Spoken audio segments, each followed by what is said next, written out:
Hello friends, ഏവർക്കും market അപ്ഡേറ്റ്സിൻ്റെ ഒരു പുതിയ എപ്പിസോഡിലേക്ക് വീണ്ടും സ്വാഗതം. അങ്ങനെ വീണ്ടും നല്ലൊരു ഗെയിൻ്റെ സെഷനായിരുന്നു ഇന്ന് മാർക്കറ്റിൽ കാണാനുണ്ടായിരുന്നത്. നിഫ്റ്റിയെ സംബന്ധിച്ചിടത്തോളം നോക്കുകയാണെങ്കിൽ 14,494 ഓപ്പണായ മാർക്കറ്റിൽ ഏകദേശം 168 പോയിൻറ്റ്സിൻ്റെ മുകളിലുള്ള ഗെയിൻ റിപ്പോർട്ട് ചെയ്തു. തുടർന്ന് 14,653 മുകളിലായിരുന്നു ഇന്ന് നിഫ്റ്റി ക്ലോസ് ചെയ്തിട്ടുണ്ടായിരുന്നത്. പ്രധാനമായിട്ടും മെറ്റൽ, തുടർന്ന് PSU ബാങ്ക്, ഫിനാൻഷ്യൽ സെക്ടറൊക്കെ ആയിരുന്നു ഇന്ന് ഏറ്റവും കൂടുതൽ ഗെയിൻ നിഫ്റ്റിയിൽ കൊടുത്തിട്ടുണ്ടായിരുന്നത്. അതുമാത്രമല്ല, ഇന്ന് എല്ലാ സെക്ടറും തന്നെ ഒരു പോസിറ്റീവ് മൂഡിലായിരുന്നു പെർഫോം ചെയ്തിട്ടുണ്ടായിരുന്നത്. നിഫ്റ്റിയിൽ നോക്കിക്കഴിഞ്ഞാൽ Hindalco, Tata Steel, L&T, Divi's Lab, Bajaj Finance ഇവരായിരുന്നു ടോപ്പ് പെർഫോമിംഗ് സ്റ്റോക്സ് ആയിട്ട് നിന്നിട്ടുണ്ടായിരുന്നത്. ഇനി അതുപോലെ തന്നെ മിഡ് ക്യാപ്പും സ്മോൾ ക്യാപ്പും നോക്കിക്കഴിഞ്ഞാൽ അവിടെയും നല്ലൊരു ഗെയിൻ ആയിരുന്നു കാണാനുണ്ടായിരുന്നത്. ഇന്ന് സ്മോൾ ക്യാപ്പായിരുന്നു ഔട്ട് പെർഫോം ചെയ്തിട്ടുണ്ടായിരുന്നത്. മിഡ് ക്യാപ്പിൽ ഏകദേശം 1.44% ഗെയിനും സ്മോൾ ക്യാപ്പിൽ 2% മുകളിലുള്ള ഗെയിനും റിപ്പോർട്ട് ചെയ്യപ്പെട്ടു. മിഡ് ക്യാപ്പും സ്മോൾ ക്യാപ്പും നോക്കുകയാണെങ്കിൽ കഴിഞ്ഞ 5 ദിവസങ്ങളിലായിട്ട് തുടർച്ചയായിട്ട് ഗെയിൻ കൊടുത്തുകൊണ്ടിരിക്കുകയാണ് എന്നുള്ളതും ശ്രദ്ധിക്കേണ്ട ഒരു കാര്യം തന്നെയാണ്. ഇനി നമ്മൾ നിഫ്റ്റിയുടെ ഒരു ഡെയിലി ചാർട്ടിലേക്ക് വരികയാണെങ്കിൽ നല്ലൊരു സ്ട്രോങ് ആയിട്ടുള്ളൊരു ബുള്ളിഷ് ക്യാൻഡിലാണ് ഇന്ന് പ്ലോട്ട് ചെയ്തിട്ടുള്ളത്. അതുമാത്രമല്ല, രാവിലെ തൊട്ട് ഉണ്ടായിരുന്ന ആ ഒരു ഗെയിൻ, ആ ഗ്രാജുവൽ ആയിട്ടുള്ള ആ ഗെയിൻ കണ്ടിന്യൂ ചെയ്തുകൊണ്ടായിരുന്നു ഇന്ന് മുഴുവനായിട്ടും മാർക്കറ്റ് നിന്നിട്ടുണ്ടായിരുന്നത്. ഇനി അതുമാത്രമല്ല, നമ്മൾ നിഫ്റ്റിയെ സംബന്ധിച്ചിടത്തോളം പറഞ്ഞ ഒരു റെസിസ്റ്റൻസ് സോണുകൾ 14,600 ആ ഒരു റേഞ്ചിലൊക്കെ റെസിസ്റ്റൻസിനൊക്കെ ബ്രേക്ക് ചെയ്താണ് മാർക്കറ്റ് ഇന്ന് എൻഡായിട്ടുള്ളത്. നിഫ്റ്റിയെ സംബന്ധിച്ചിടത്തോളം അടുത്തൊരു റെസിസ്റ്റൻസ് സോണുകളായിട്ട് 14,760 റേഞ്ചുകളാണ് ഇനി നിലനിൽക്കുന്നത്. അപ്പോൾ ഈ ഒരു ഗെയിൻ തുടരുകയാണെങ്കിൽ നമുക്ക് അടുത്തൊരു റെസിസ്റ്റൻസ് സോണായിട്ട് 14,760 നിലനിൽക്കുന്നു. അതിനെ ബ്രേക്ക് ചെയ്ത് കഴിഞ്ഞാൽ നമുക്ക് ഒരു 15,000 വരെയുള്ള റാലികൾ നമുക്ക് പ്രതീക്ഷിക്കാം. അപ്പോൾ വരും ദിവസങ്ങളിലൊന്ന് വാച്ച് ചെയ്യുക. നമുക്ക് ആ ഒരു 14,750 ഒന്ന് ബ്രേക്ക് ഔട്ട് ചെയ്ത് കഴിഞ്ഞാൽ മാത്രം ഒരു ലോങ് പൊസിഷനിലേക്കുള്ളൊരു വ്യൂ നമുക്കൊരു കൺഫർമേഷൻ എടുക്കുന്ന രീതിയിൽ നിലനിൽക്കുന്നുണ്ട്. അല്ലാത്ത പക്ഷം നമുക്ക് ഒരു പ്രോഫിറ്റ് ബുക്കിങ്ങിനുള്ള സാധ്യതകൾ പ്രതീക്ഷിക്കാം. എന്നിരുന്നാലും നമുക്ക് ഒരു പോസിറ്റീവ് മൂഡിലുള്ള സാധ്യതകൾ മാർക്കറ്റ് ഇപ്പോൾ പ്രിൻറ്റ് ചെയ്തിട്ടുണ്ട്. തീർച്ചയായിട്ടും നമുക്ക് ഗ്ലോബൽ മാർക്കറ്റിൻ്റെ ട്രെൻഡും ഒന്ന് വാച്ച് ചെയ്യേണ്ടിയിരിക്കുന്നു. കാരണം എന്നിരുന്നാലും ശ്രദ്ധിക്കേണ്ട വിഷയം, നമ്മൾ ഇന്നലത്തെ ഒരു മാർക്കറ്റിൻ്റെ ഒരു ട്രെൻഡൊക്കെ പറഞ്ഞ് നോക്കിക്കഴിഞ്ഞാൽ ഗ്ലോബൽ മാർക്കറ്റ് സപ്പോർട്ടീവ് ആയിട്ടുണ്ടായിരുന്നില്ല, ഇൻസ്റ്റിറ്റ്യൂഷൻ സപ്പോർട്ടീവ് ആയിട്ടുണ്ടായിരുന്നില്ല. എന്നിരുന്നാലും ഇന്ന് മാർക്കറ്റിലൊരു ഗെയിൻ ആയിരുന്നു കണ്ടിട്ടുണ്ടായിരുന്നത്. അപ്പോൾ തീർച്ചയായിട്ടും നമുക്ക് ഇന്നത്തെ ഒരു മാർക്കറ്റ് സാഹചര്യം കൂടെ നോക്കാം. ഇനി അതുപോലെ തന്നെ ബാങ്ക് നിഫ്റ്റിയെ സംബന്ധിച്ചിടത്തോളം പറയുകയാണെങ്കിൽ ബാങ്ക് നിഫ്റ്റിയിലും ഒരു നല്ലൊരു ഗെയിൻ ആയിരുന്നു ഇന്ന് കാണാനുണ്ടായിരുന്നത്. നല്ലൊരു ബുള്ളിഷ് ക്യാൻഡിൽ ബാങ്ക് നിഫ്റ്റിയിലും പ്ലോട്ട് ചെയ്യപ്പെട്ടിട്ടുണ്ട്.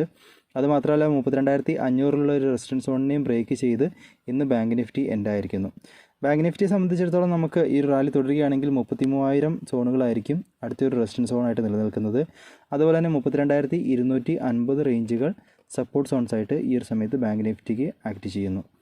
അപ്പോൾ ഇതൊക്കെയാണ് ഇപ്പോഴത്തെ ഒരു മാർക്കറ്റിൻ്റെ കണ്ടീഷൻസ് പറയാനുള്ളത്. എന്നിരുന്നാലും നമുക്ക് ഇനി വരും ദിവസങ്ങളിലും വോളറ്റിലിറ്റികൾ പ്രതീക്ഷിക്കാം. ഒരു അപ്സൈഡിനും ഡൗൺ സൈഡിനുള്ള സാധ്യതകൾ പ്രതീക്ഷിക്കാം. കാരണം നമുക്ക് ഇന്നത്തെ കൊറോണ കേസസ് നോക്കുകയാണെങ്കിലും നല്ല രീതിയിലുള്ള വർധനവുകൾ വന്നിട്ടുണ്ട്. അതുമാത്രമല്ല, ലോക്ക്ഡൗണുകൾ ഇപ്പോൾ കർണാടകയിലും ആരംഭിച്ചിരിക്കുന്നു. അപ്പോൾ അങ്ങനത്തെ ഒരു സാഹചര്യങ്ങളൊക്കെ നമ്മൾ തീർച്ചയായിട്ടും അനലൈസ് ചെയ്യേണ്ടതുണ്ട്. ഇനി അതുപോലെ തന്നെ ഗ്ലോബൽ മാർക്കറ്റിൻ്റെ സിറ്റുവേഷനിലേക്ക് വന്നു കഴിഞ്ഞാൽ നാസ്ഡാക്കിൽ ഇന്നൊരു നെഗറ്റീവ് ട്രേഡിംഗ് ആണ് ഇപ്പോൾ കണ്ടുവരുന്നത്. അതുമാത്രമല്ല, ഫെഡറൽ റിസർവിൻ്റെ മീറ്റിങ്ങും ഇപ്പോൾ നടന്നുകൊണ്ടിരിക്കുന്നു. അപ്പോൾ അതിൻ്റെ ഔട്ട്കമ്മും നമുക്ക് വാച്ച് ചെയ്യേണ്ടിയിരിക്കുന്നു. ഇനി അതുപോലെ യൂറോപ്യൻ മാർക്കറ്റുകളിലേക്ക് വന്നു കഴിഞ്ഞാൽ അവിടെയും ഒരു ചെറിയൊരു നെഗറ്റീവ് സൈഡിലേക്കാണ് മാർക്കറ്റുകൾ നിലനിൽക്കുന്നത്.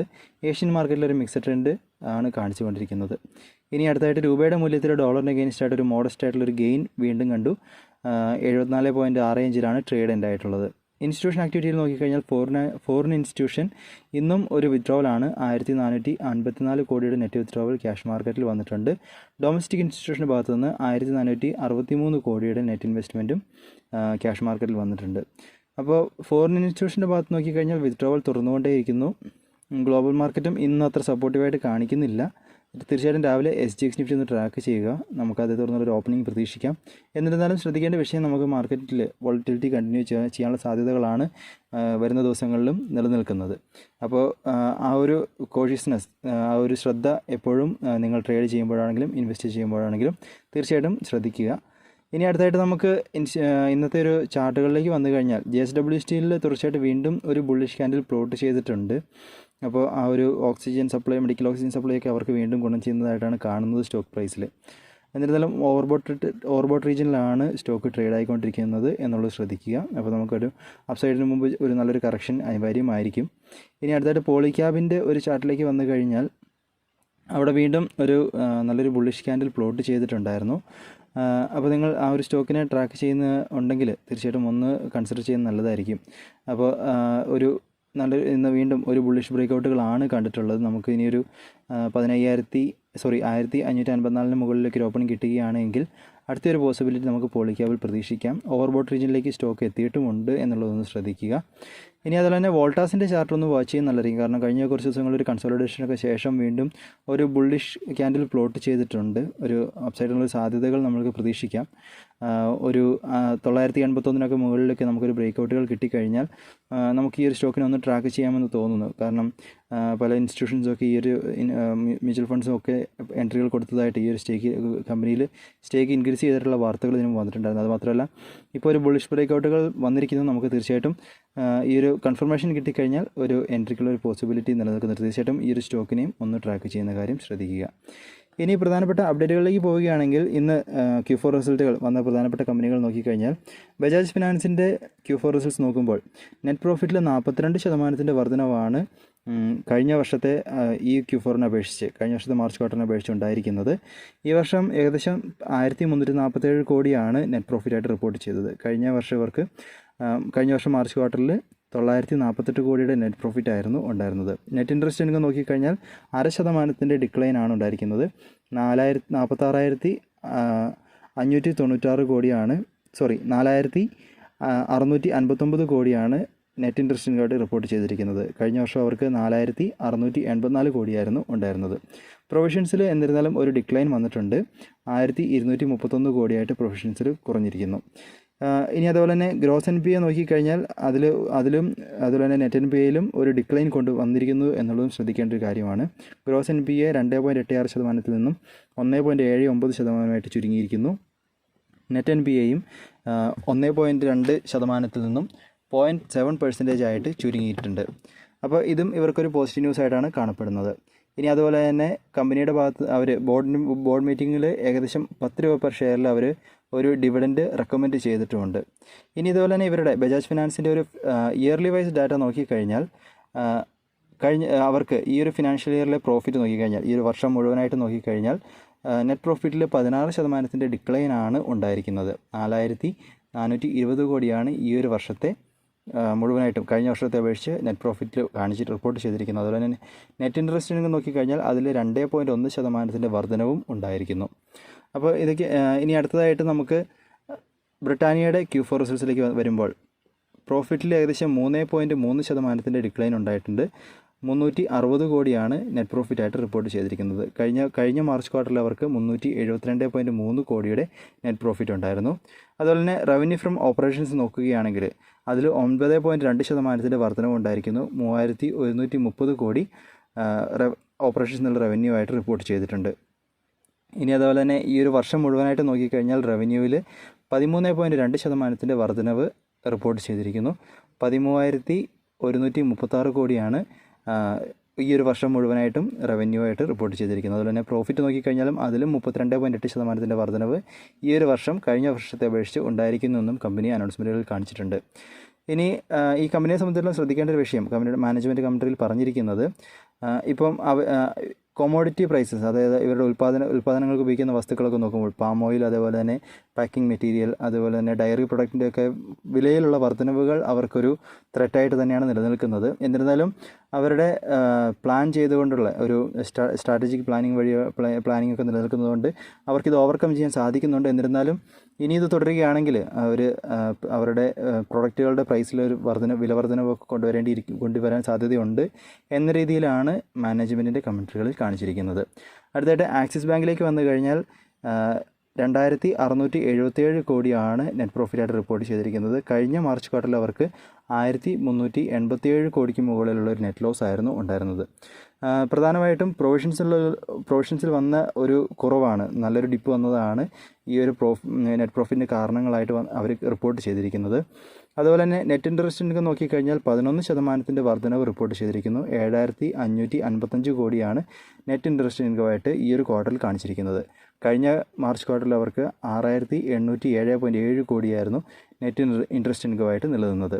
അതുപോലെ തന്നെ ഡെപ്പോസിറ്റ് നോക്കിക്കഴിഞ്ഞാൽ അവിടെയും കഴിഞ്ഞ മാർച്ച് ക്വാർട്ടറിനെ അപേക്ഷിച്ച് 9% വർധനവുണ്ടായി എന്നും കമ്പനിയുടെ അനൗൺസ്മെൻറ്റുകളിൽ പറഞ്ഞിരിക്കുന്നു. അതുപോലെ തന്നെ ഡൊമസ്റ്റിക് റീറ്റെയിൽ ലോൺസ് നോക്കിക്കഴിഞ്ഞാൽ ലോൺ ബുക്ക് നോക്കിക്കഴിഞ്ഞാൽ 11% വർധനവ് റിപ്പോർട്ട് ചെയ്തിരിക്കുന്നു. എന്നിരുന്നാലും ഇവരുടെ അസറ്റ് ക്വാളിറ്റി നോക്കുകയാണെങ്കിൽ ഗ്രോസ് എൻ പി എയിലും നെറ്റ് എൻ പി എയിലും ഒരു വർധനവാണ് റിപ്പോർട്ട് ചെയ്തിരിക്കുന്നത്. ഗ്രോസ് എൻ പി എ 3.44% നിന്നും 3.7% ഉയർന്നിരിക്കുന്നു. നെറ്റ് എൻ പി എ 0.75% നിന്നും 1.05% ആയിട്ട് ഉയർന്നിട്ടുണ്ട്. ഇനി അതുപോലെ തന്നെ ഈ ഒരു ഫിനാൻഷ്യൽ മുഴുവൻ നോക്കിക്കഴിഞ്ഞാൽ ഈ ഒരു 2021 കാലയളവ് നോക്കുമ്പോൾ ഈ ഒരു വർഷം മുഴുവനും ഏകദേശം 3 മടങ്ങിൻ്റെ വർധനവാണ് നെറ്റ് പ്രോഫിറ്റിൽ ഉണ്ടായിരിക്കുന്നത്. കഴിഞ്ഞ വർഷം 2020 ഫിനാൻഷ്യൽ ഇയർ നോക്കിക്കഴിഞ്ഞാൽ 1127 കോടിയായിരുന്നു നെറ്റ് പ്രോഫിറ്റ് ആയിരുന്നു നിലനിന്നതെങ്കിൽ അത് 6588 കോടിയായിട്ട് ഈ വർഷം ഉയർന്നിട്ടുണ്ട്. അതുപോലെ തന്നെ നെറ്റ് ഇൻട്രസ്റ്റ് ഇൻകം നോക്കിക്കഴിഞ്ഞാൽ അവിടെയും 16% വർധനവ് റിപ്പോർട്ട് ചെയ്തിട്ടുണ്ടായിരുന്നു. തുടർന്ന് ഇന്ന് ആക്സിസ് ബാങ്കിൻ്റെ സ്റ്റോക്ക് പ്രൈസ് നോക്കുകയാണെങ്കിൽ അതിലും നല്ലൊരു നേട്ടം കാണാനായിട്ട് ഉണ്ടായിരുന്നു. ഇനി അതുപോലെ തന്നെ മാരുതീൻ്റെ Q4 റിസൾട്ടിലേക്ക് വരുമ്പോൾ പ്രോഫിറ്റിൽ 9.7% ഒരു ഡിക്ലൈനാണ് കഴിഞ്ഞ മാർച്ച് ക്വാർട്ടറിനെ അപേക്ഷിച്ച് ഉണ്ടായിരിക്കുന്നത്. നെറ്റ് പ്രോഫിറ്റ് 1167 കോടിയാണ് ഈ ഒരു മാർച്ച് ക്വാർട്ടറിൽ കാണിച്ചിരിക്കുന്നത്. കഴിഞ്ഞ മാർച്ച് ക്വാർട്ടറിൽ അവർക്ക് 1291 കോടിയുടെ നെറ്റ് പ്രോഫിറ്റ് ഉണ്ടായിരുന്നു. അതുപോലെ തന്നെ ഓപ്പറേഷൻസുള്ള റവന്യൂ നോക്കിക്കഴിഞ്ഞാൽ അതിൽ നല്ലൊരു വർധനവ് ഉണ്ടായിരിക്കുന്നു. 32% വർധനവാണ് റിപ്പോർട്ട് ചെയ്തത്. പ്രധാനമായിട്ടും ഈ ഒരു ക്വാർട്ടറിൽ സെയിൽസിലുണ്ടായ നല്ലൊരു സ്ട്രോങ് ആയിട്ടുള്ള ഗ്രോത്താണ് കാരണങ്ങളായിട്ട് കാണിച്ചിരിക്കുന്നത്. ഇനി അതുപോലെ തന്നെ ഡൊമസ്റ്റിക് സെയിൽസ് നോക്കിക്കഴിഞ്ഞാൽ 28% വർധനവും അതുപോലെ തന്നെ എക്സ്പോർട്സ് നോക്കിക്കഴിഞ്ഞാൽ 44.4% വർധനവും കഴിഞ്ഞ മാർച്ച് ക്വാർട്ടറിനെ അപേക്ഷിച്ച് ഈ ഒരു മാർച്ച് ക്വാർട്ടറിൽ അച്ചീവ് ചെയ്യാൻ സാധിച്ചു എന്നും കമ്പനി അപ്ഡേറ്റുകളിൽ പറയുന്നു. സെയിൽസ് ഓവറോൾ നോക്കിക്കഴിഞ്ഞാൽ 28% വർധനവാണ് കഴിഞ്ഞ മാർച്ച് ക്വാർട്ടറിനെ അപേക്ഷിച്ച് ഉണ്ടായിരിക്കുന്നത്. അതുമാത്രമല്ല ബോർഡിൻ്റെ ഭാഗത്തു നിന്നും ഈ ഒരു ഫിനാൻഷ്യൽ ഇയറിലേക്ക് 45 രൂപ പെർ ഷെയറിൽ ഡിവിഡൻറ്റും അപ്രൂവ് ചെയ്തിട്ടുണ്ട്.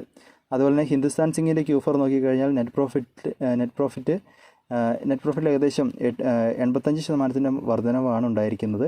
2481 കോടി നെറ്റ് പ്രോഫിറ്റായിട്ട് റിപ്പോർട്ട് ചെയ്തിരിക്കുന്നു. കഴിഞ്ഞ മാർച്ച് ക്വാർട്ടറിൽ അവർക്ക് 1339 കോടിയായിരുന്നു നെറ്റ് പ്രോഫിറ്റായിട്ട് നിലനിന്നത്. റവന്യൂ നോക്കിക്കഴിഞ്ഞാൽ അവിടെയും 58% മുകളിലുള്ള വർധനവ് ഉണ്ടായിട്ടുണ്ട്. 6947 കോടിയായിരുന്നു ഈ ഒരു മാർച്ച് ക്വാർട്ടറിലെ റവന്യൂ ആയിട്ട് കാണിച്ചിരിക്കുന്നത്. ഇനി അതുപോലെ തന്നെ ജിൻഡാൽ സ്റ്റീൽ ആൻഡ് പവറിനെ സംബന്ധിച്ചിടത്തോളം അവർക്കൊരു പോസിറ്റീവ് ന്യൂസായിട്ട് നിലനിൽക്കുന്നത് ജിൻഡാൽ പവറിലുള്ള അവരുടെ ഏകദേശം 96.42% സ്റ്റേക്കും അവർ വേൾഡ് വൺ എന്ന് പറഞ്ഞ കമ്പനിക്ക് അവർ കൈമാറ്റം ചെയ്യാൻ പോകുന്നു എന്ന രീതിയിലൊരു അപ്ഡേറ്റുകൾ വന്നിട്ടുണ്ടായിരുന്നു. ഏകദേശം 3015 കോടിയുടെ ട്രാൻസാക്ഷൻ വഴിയായിട്ട്.